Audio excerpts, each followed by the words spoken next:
अपना महलिया में से निकला ये मोदिया चाचा, अपना महलिया में से निकला ये जोगिया बाबा।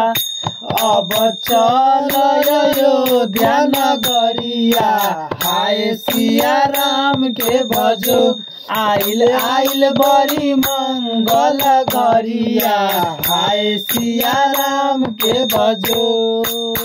कहिए से रहले राम टेंट तीरा पाल में, कहिए से रहले राम टेंट तीरा पाल में।